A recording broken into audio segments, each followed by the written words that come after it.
and we're Well, coming up on Hallows, we are coming up on Hallows.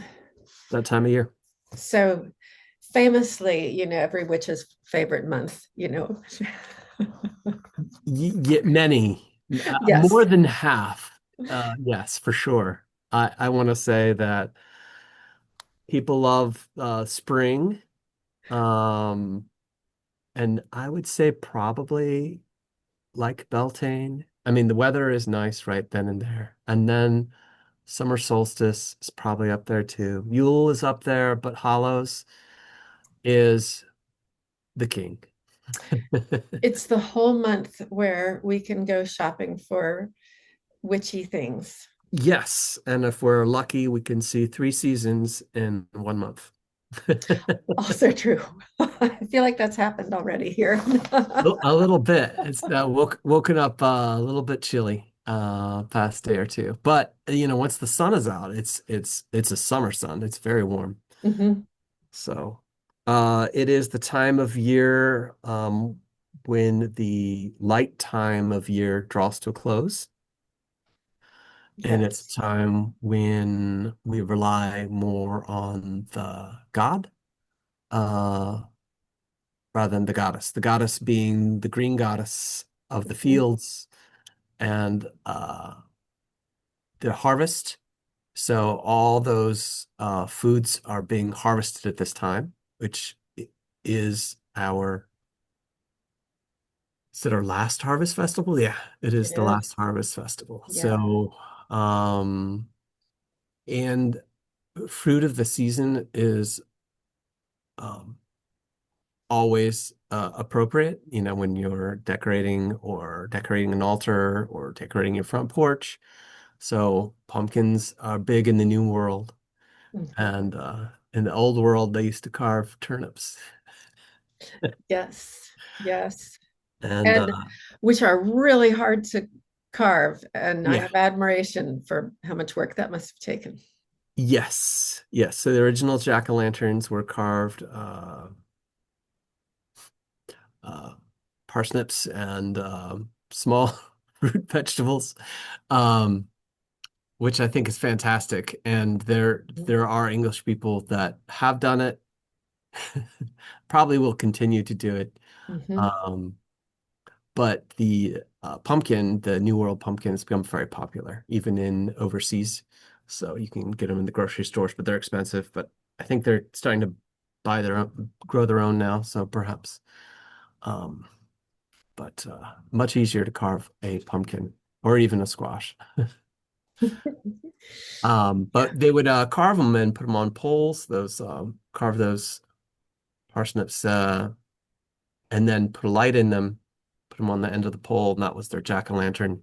It would honor the spirits, but it may also scare the locals away a little bit and give you some privacy. Mhm.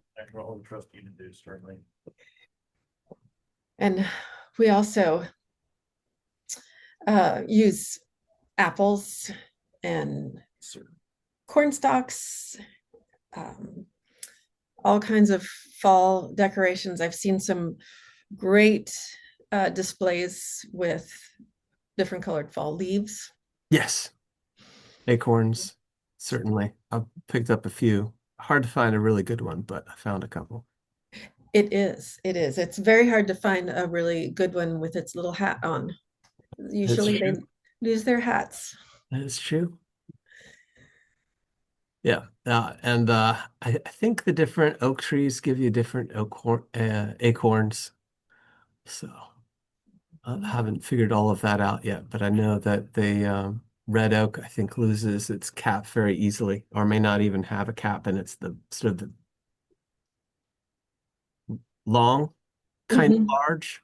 But there's a variety of oak which has an even larger acorn, and I'm not sure what the oak. It's probably a white oak is the smaller acorn with a kind of a very adorable and cute looking acorn. So, but acorns are falling right now. Amazingly, I have learned they are edible, but a tremendous amount of work to turn them into food. So maybe just stick with walnuts and apples and things like that. So Yeah. Yeah. um, Yeah. yeah. But yeah, Hatter shocks, which are the corn stalks gathered together, or hay gathered together, all traditional for this time of year. And it's a time when people thought that the veil of the worlds was thinnest, and it was a good time to talk to the other world, the world of spirits, the world of the departed, because they were close. Hmm. So it's a time where we honor our dead, also sort of, um, let's say shadowed, or maybe that's not the right word, but along the same time, right after Hallows is Day of the Dead, so which is a time that people around the world will honor their ancestors and go to the go to their grave and have a meal there. So, um, a common throughout many cultures, not just the Celtic. Hmm. One of the sort of interesting features of this holiday is that there are a couple ways to celebrate it. Sometimes it's a very somber holiday, and um, I'm thinking about the Dumb Supper, which Hmm. um, I don't think this is I don't think this is the episode to talk about that on, but that's a more somber feast. And then we have sort of the celebration, the celebratory feast. And with the Halloween costumes that we have, it's sort of gotten weakened or watered down that we just wear costumes of whatever we want. But in our tradition, you and I, we were taught to wear the costumes of what you want to become or do in the upcoming year, Right. since this is the end of the pagan year and November Yes. 1st marks the beginning of the new year. Yeah. And the Christianity would reflect this holiday with All Saints Day, Hmm. All Souls Night. Um, Hmm. yeah. So you can see those elements within those other traditions. Um, and the Dumb Supper was a meaningful way to remember and to commune with the loved ones who have passed on. So it is it's often a time for reflection because we're moving out of that